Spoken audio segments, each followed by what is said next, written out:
Hello there and welcome. My name is Gloria Warren and you are watching Candid Conversations with Gloria. So today I'm going to be answering another question that was submitted to me, and the question is, what is the best type of guy to marry?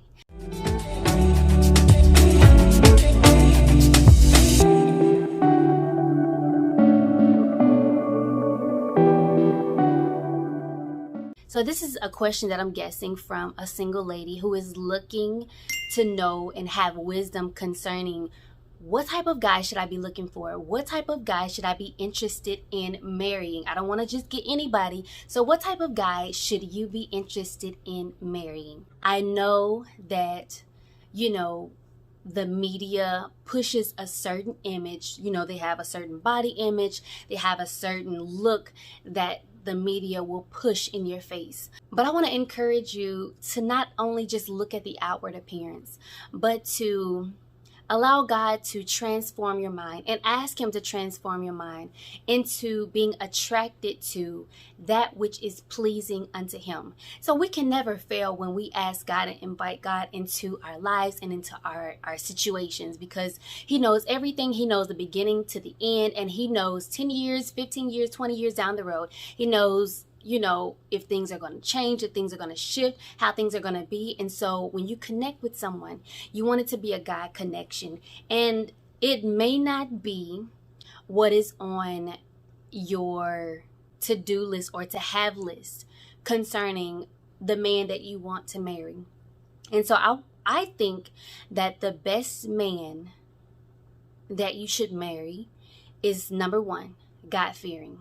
Hands down, point blank. Because if he loves God, he will love you. And if he loves God, he won't mistreat you. He won't do things that would cause you to be vexed in your spirit. He will love you like Jesus has been called to love the church. And although we are not perfect, when a man has that connection with God, and when you are not able to get through to him, because when it comes to marriage, just because you get upset with him, you're not going to be able to walk out the door. You're not going to be able to just go and just say, you know what, I'm done with this.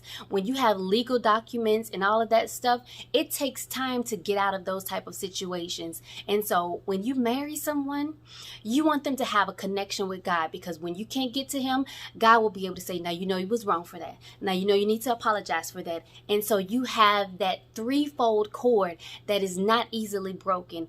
And when you have God on your side, and when you have the Lord working with you and for you, there is a better chance at having success, peace, and being able to enjoy your union. And so that's just kind of the foundation of it. And so another thing very important, is if he has a way to be able to provide for you. If a husband cannot provide for his wife, then that is not going to be a good candidate, because naturally men were born to be providers, to be protectors. This is how God wired them. And although society may say, well, women can have their own money in their own bank account, they don't need no man or whatever. People can say what they want to say, but when you go back to the biblical thing, women can have their own money, but men should have their money too. And the man should be able to provide for his family. I know that it may seem very difficult to say, well, if he has a job, does it matter what type of job? He should be able to provide, nonetheless, money for living space, money for transportation, money for your food, and money to pay your basic bills, your basic electric, water. When you're in an apartment, you don't have to worry about sewer and water and gas and things like that. He should be able to pay your basic bills, like your cell phone bill. He should be able to always be able to provide groceries for you. You may not be able to have a 5-course meal every day, but something in the kitchen that will be able to last you through the week or to his next paycheck, so you're not starving, so you are not struggling for life.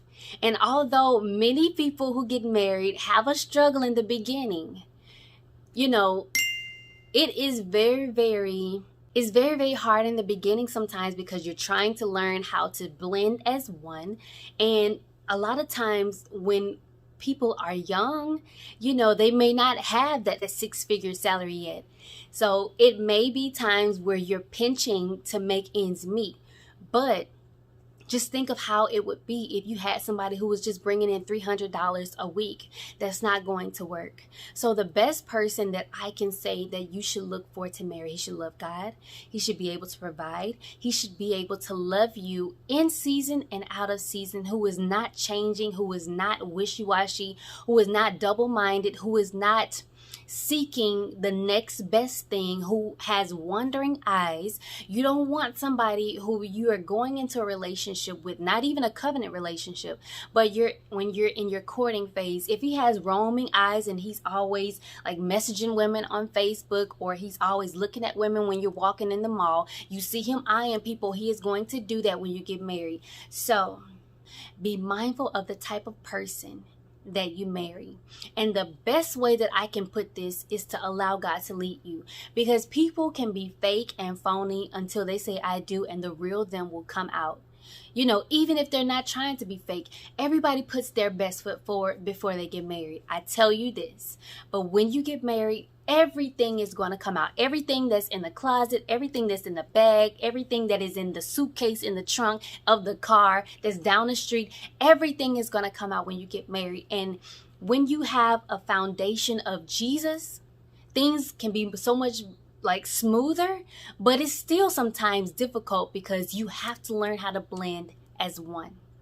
You have to learn how to blend as one. But if you take Jesus out and you take away the person having a relationship with God that cares nothing about God, that cares nothing about prayer, that cares nothing about holiness, that cares nothing about righteousness, that cares nothing about loyalty, that cares nothing about these things, you're going to have trouble in your hands. So be wise and allow God to lead you, because anybody can tell you, yeah, he a good one. Yeah, he a fine one. But that fine one can be down the street trying to get with your best friend. So be wise and allow God to lead you.